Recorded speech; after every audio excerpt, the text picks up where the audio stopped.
I do have different methods treating different students. First of all, every student situation is unique, so the one thing that is standard is if there's self-harm involved, a parent is always contacted to let them know what's going on. But the method of treatment or the method of dealing with can be range from referring out for assistance, for immediate help, or getting them into counseling, or simply just listening to them and the parent and finding out what's going on with them. Friends can definitely help a student, at least that gets them talking and saying what their issues are. Our hopes is that if a student comes to a friend and has some very serious issues, is that they actually come and let an adult know, whether it's a teacher, whether it's a counselor, so that we can also touch base with that student and let them know the different avenues they should take to get help.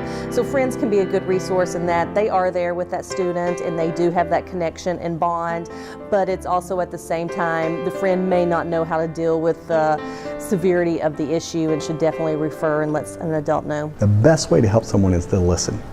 Listen to what they're trying to tell you, listen to what they're crying out for, and then absolutely seeking help from an adult. First thing is find an adult. Then let us reach out to those counselors that we refer to, making sure we're reaching out to the parents, contacting the people that need to be involved. Well, my office here at ECS, obviously if a student's going to come in and let me know something that they're dealing with, everything they tell me is confidential unless they tell me they're going to hurt themselves, hurt somebody else, then obviously I have an obligation to report.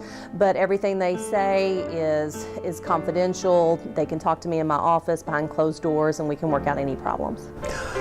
When students come into my office, I try to make sure that they're relaxed, breaking the ice somehow, just a brief conversation, getting to know them, or something, maybe even a piece of candy that will just lighten the mood so that they can feel a little bit at ease to talk to me about what's going on.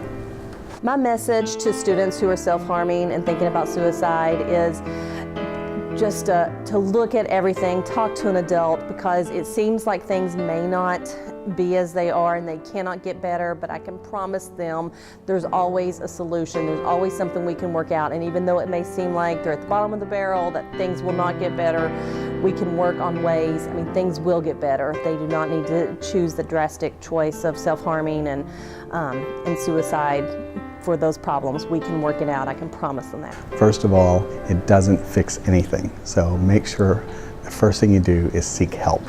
Tell a friend, tell an adult, tell someone, reach out to someone, because there are other options. Hi, I'm Elise Akers. And I'm Caitlin Gray. On average, 42,773 people die every year from suicide. Roughly, that's 177 people a day. These people felt as though they needed to commit suicide because they did not have the correct information and the help that they needed. Suicide is a permanent solution to a temporary problem. No pain in your heart or your head is strong enough to also cause pain to your body through self-harm. If you or anyone you know is dealing with suicidal thoughts and self-harm, please contact the hotline numbers below. Remember, you're not alone. I take a stand with the Semicolon Project. I take a stand with the Semicolon Project. I take a stand with the Semicolon Project.